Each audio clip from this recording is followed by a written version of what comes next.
Hi everyone, welcome to smart tutorial hub. আমি আজহারউদ্দিন হালদার তোমাদের সঙ্গে রয়েছি আরো একটা নতুন ভিডিওতে। সবাইকে স্বাগত জানাই। আজকে প্রধানত এই ক্লাসে আমরা আলোচনা করব ক্লাস 9-এর হিস্ট্রির যে ফার্স্ট সামেটিভ পরীক্ষা রয়েছে, সেই ফার্স্ট সামেটিভ পরীক্ষার গুরুত্বপূর্ণ যে প্রশ্ন রয়েছে সেগুলো নিয়ে। এটা প্রধানত তোমাদের সাজেশন ভিডিও। এই ভিডিওর আগেই একটা কথা আমি বলে রাখতে চাই, সেটা হচ্ছে আমি সবসময় বিশ্বাস করি সাজেশন পড়ে কিন্তু পুরোপুরি নম্বর পাওয়াটা ভীষণ কঠিন একটা বিষয়। সবসময় তোমরা চেষ্টা করবে পুরো সামেটিভ জুড়ে, পুরো বছর জুড়ে টেক্সট বইগুলো ভালো করে পড়ার।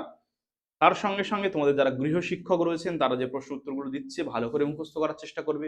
আমাদের প্রধানত চেষ্টা তোমাদের অধিক থেকে অধিক নম্বর কিভাবে পাবে সেইটা। প্রধানত আমাদের ক্লাস 9-এর তোমাদের পরীক্ষা হবে 40 নম্বরের পরীক্ষা হবে, তাই না? এই 40 নম্বরের মধ্যে তোমাদের কি কি প্রশ্ন থাকবে? 1 নম্বরের প্রশ্ন থাকবে, 2 নম্বরের প্রশ্ন থাকবে, 4 নম্বরের প্রশ্ন থাকবে, আর 8 নম্বরের প্রশ্ন থাকবে। আমরা এই ভিডিওতে প্রধানত তোমাদের জন্য 4 এবং 8 নম্বরের প্রশ্নগুলো তুলে ধরছি। আশা করছি আমাদের যা সাজেশন করা হয়েছে হিস্ট্রিতে, এর মধ্যে থেকেই তোমার সমস্ত 4 এবং 8 নম্বর তোমার স্কুলে আসবে, একদম শিওর। তাহলে কি বললাম, 4 নম্বর এবং 8 নম্বরের প্রশ্ন সমস্ত এই আমাদের সাজেশন ভিডিও থেকে আসবে। 2 নম্বরে আমরা সাজেশন করিনি কোনো। তোমরা যদি চাও কমেন্ট করবে, আমরা চিন্তা ভাবনা করে তোমাদের জন্য পরীক্ষার আগে আগে একটা 2 নম্বরের সিরিজ নিয়ে চলে আসবো, একটা 2 নম্বরের সাজেশন ভিডিও প্রোভাইড করার চেষ্টা করবো। খুব বাছাই করে খুঁটিয়ে খুঁটিয়ে আমরা দেখেছি কোন কোন প্রশ্নগুলো মোস্ট ইম্পর্টেন্ট মনে হয়েছে, সেগুলো আমরা সাজেশনে রেখেছি। সবাই খুব মন দিয়ে ভিডিওটা দেখবে এবং তোমাদের খাতায় সেগুলো লিখে নেবে, ঠিক আছে? তাহলে আমাদের চ্যানেলে যারা নতুন, চ্যানেলটা চটপট করে সাবস্ক্রাইব করে দাও, পাশে থাকা বেল আইকনটা প্রেস করে দাও, যাতে আমাদের সমস্ত ভিডিওর আপডেটস তোমাদের কাছে পৌঁছে যায়। আরেকটা জিনিস করতে হবে, ভিডিওগুলো অনেক অনেক বেশি করে বন্ধু বান্ধবীদের মধ্যে শেয়ার করতে হবে, কারণ আমরা চাই সবাই মিলে পড়াশোনা করতে। আমাদের শিক্ষাটা ইউনিটি হোক, আমাদের মধ্যে একতা তৈরি হোক, ঐক্যবদ্ধভাবে আমরা ভালো রেজাল্ট করার চেষ্টা করব, ঠিক আছে? তাহলে কিন্তু এবার আমরা চলে যাচ্ছি সরাসরি ভিডিওতে। এইখানে যদি তোমরা দেখো, আর একটা বিষয় আমরা করার চেষ্টা করব, বলে দিই একটুখানি তোমাদেরকে। এই 4 এবং 8 এই প্রশ্ন রয়েছে, আর 1 নম্বরের জন্য আমরা বলতে চাইছি তোমাদের যে প্রশ্ন সাথী বা প্রশ্ন বিচিত্রা আছে, তার সমস্ত শর্ট প্রশ্নগুলো তুমি পড়ে নাও। নিলে ওখান থেকেই মোটামুটি তোমার স্কুলে যা শর্ট প্রশ্ন পড়বে তার 80% প্রশ্ন, কোনো কোনো স্কুলে 90-100%ও মিলে যেতে পারে। আমরা পরবর্তী দিনে কাল পরশুর মধ্যেই তোমাদের জন্য হিস্ট্রির প্রশ্ন বিচিত্রার যত শর্ট প্রশ্ন রয়েছে সমস্তটা করে দেওয়ার চেষ্টা করব। তাহলে কি বললাম, হিস্ট্রিতে প্রশ্ন বিচিত্রার যত শর্ট প্রশ্ন রয়েছে সব আমরা একটা ভিডিওতেই দিয়ে দেবো। তোমরা ওইগুলো রেডি করে নিচ্ছ, সেগুলো লিখে হোক শুনে হোক যে কোনো ভাবে মুখস্থ করে নেবে, তাহলে তোমাদের 1 নম্বর প্রশ্ন সব কমপ্লিট আমরা করিয়ে দিচ্ছি।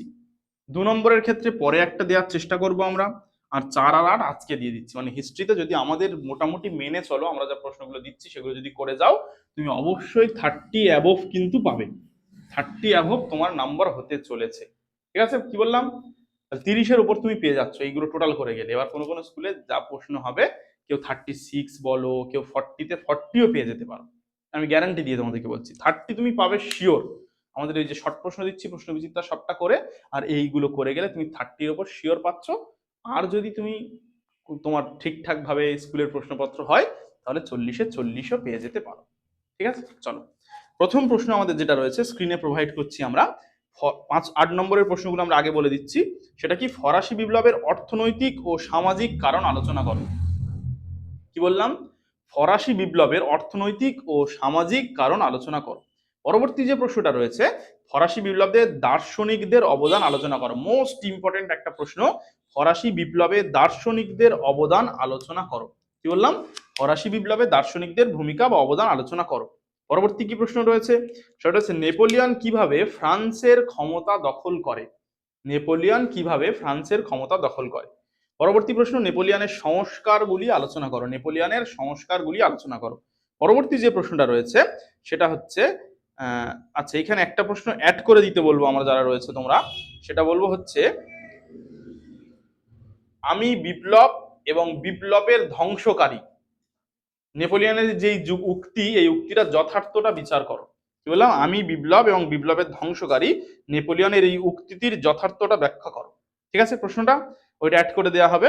আর পরের যেটা রয়েছে সেটা কি, মহাদেশীয় অবরোধ কি, মহাদেশীয় অবরোধ কিভাবে নেপোলিয়নের পতন ডেকে এনেছিল।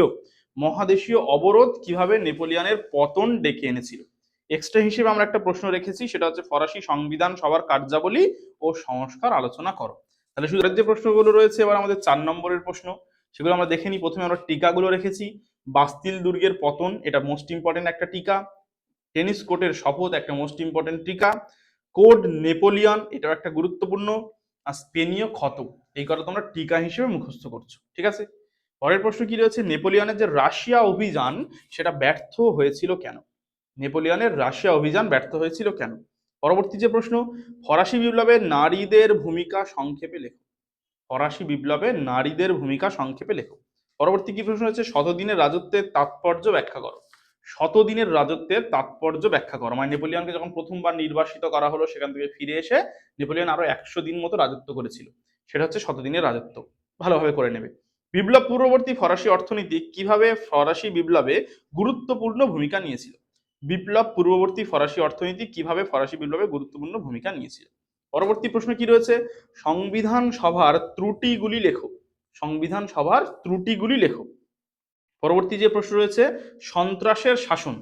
সন্ত্রাসের শাসনটা খুব ভালো করে করে নেবে তোমরা।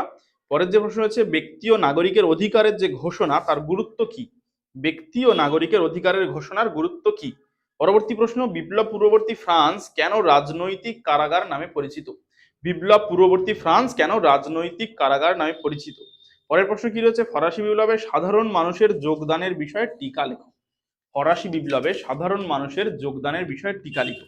এই ছিল আমাদের ক্লাস 9-এর 4 নম্বর আর 8 নম্বরের মোস্ট ইম্পর্টেন্ট প্রশ্নগুলো।